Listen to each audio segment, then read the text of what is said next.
Hello student, তোমরা যারা ক্যালকাটা ইউনিভার্সিটির আন্ডারে প্রথম সেমিস্টারের ছাত্রছাত্রী আছো, তোমাদের জন্য আজকের ক্লাসটা খুবই গুরুত্বপূর্ণ। আজকের ক্লাসে তোমাদের এইসি ইংলিশ অর্থাৎ কম্পালসারি ইংলিশ সাবজেক্টের দুটি মক টেস্টের প্রশ্নপত্র নিয়ে আলোচনা করব এবং তোমাদের সিলেবাসের মধ্যে থেকে সবথেকে গুরুত্বপূর্ণ বাছাই করা প্রশ্নগুলো এই মক টেস্টের প্রশ্নপত্রের মধ্যে রাখা হয়েছে। তোমরা জানো যে এই পেপারটা তোমাদের 50 নম্বরের পরীক্ষা হবে, যেখানে 25টা এমসিকিউ প্রশ্নের অ্যান্সার তোমাদের দিতে হবে এবং এক একটা এমসিকিউর জন্য 2 নম্বর করে থাকবে।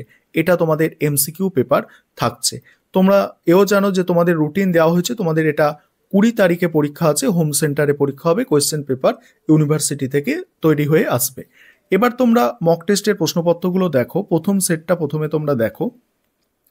প্রত্যেকটা সেটের শেষে কিন্তু অ্যান্সার করে দেওয়া হয়েছে এবং তোমরা অবশ্যই কমেন্টের মাধ্যমে জানাবে যে প্রথম সেট এবং দ্বিতীয় সেটে তোমরা কতগুলো করে অ্যান্সার সঠিক করতে পারছো। যেমন প্রথম প্রশ্ন আছে, দেখো 1 নম্বরের প্রশ্ন, whom does Tennyson commemorate in the poem break break break.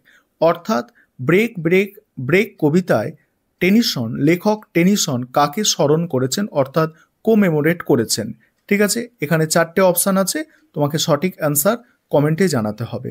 পরের প্রশ্ন আছে, দেখো what does the fisherman boy do in the second স্ট্যান্জার দ্য পোয়েম। অর্থাৎ ফিশারম্যানের বয় অর্থাৎ জেলে বা যিনি মাছ ধরে তার ছেলে কি করছিল সেকেন্ড স্ট্যান্জারে।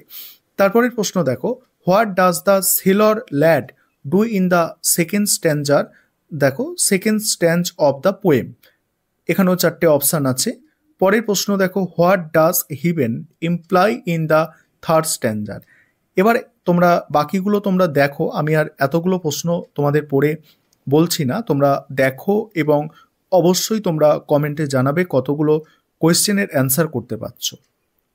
আর তোমরা যদি ভালো নম্বর পেতে চাও এই সাবজেক্টে, অবশ্যই তোমরা এই কয়েকটা দিন, পরীক্ষার আগে কয়েকটা দিন অবশ্যই তোমরা ফলো রাখো চ্যানেলটাকে, এবং তোমাদের যে গল্প এবং কবিতাগুলো আছে সেখানে অথরের নাম কিন্তু তোমাদের পরীক্ষায় আসবে, অর্থাৎ রাইটারের নামগুলো তোমাদের কিন্তু ভালো করে দেখে রাখতে হবে।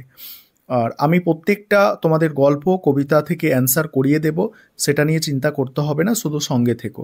আরেকটা বিষয় তোমাদের বলে নিই যে তোমাদের জন্য কিন্তু এই সাবজেক্টের স্টাডি মেটেরিয়ালও তৈরি আছে। তোমরা যদি কেউ স্টাডি মেটেরিয়াল পারচেস করতে চাও, সেক্ষেত্রে স্ক্রিনে যে নম্বর দেখতে পাচ্ছ এই নম্বরে যোগাযোগ করে স্টাডি মেটেরিয়াল পারচেস করতে পারো। আমাদের স্টাডি মেটেরিয়াল থেকে 90%-এর বেশি প্রশ্নই ডাইরেক্ট কমন তোমরা পেয়ে যাবে। ঠিক আছে, আর 100% তোমরা অ্যান্সার করে আসতে পারবে যার স্টাডি মেটেরিয়াল আছে আমাদের। দেখো এবার অ্যান্সার শিটটা দেখে নাও। প্রথম যে সেটটা আছে তার অ্যান্সার শিটটা দেখে নাও। দেখো এবার দ্বিতীয় সেটের প্রশ্নগুলো দেখো। দ্বিতীয় সেট 2 নম্বর সেট। 2 নম্বর সেটে প্রথম প্রশ্ন যেটা রাখা হয়েছে, whom does Tennyson address in the first স্ট্যান্জার অফ দ্য পোয়েম। এটা তোমাদের আমি করিয়েছি যে টেনিসন কি বলেছেন, কাকে বলেছে, এসব আমাদের আগে করানো হয়েছে, আবারও করিয়ে দেব পরীক্ষার আগে, তোমরা একটু সঙ্গে থেকো আর প্রশ্নগুলো তোমরা দেখে নাও। আর অবশ্যই তোমরা কিন্তু কমেন্টে জানাবে কতগুলো প্রশ্নের অ্যান্সার তোমরা সঠিক করতে পারছো। দেখে নাও, মানে প্রশ্নগুলো দেখে নাও।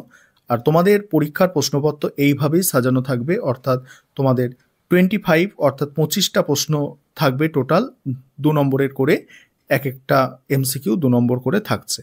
দেখে নাও টোটাল প্রশ্নগুলো, দেখে নাও তোমরা ভালো করে দেখে নাও। আমি স্ক্রল করে যাচ্ছি, খুব ধীরে ধীরেই স্ক্রল করছি, তোমরা দেখো।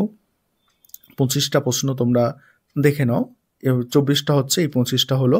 এবারে তোমাদের এই সেটটার অর্থাৎ 2 নম্বর যে সেট তার যে অ্যান্সার শিট সেটাও দেওয়া আছে, তোমরা দেখে নাও।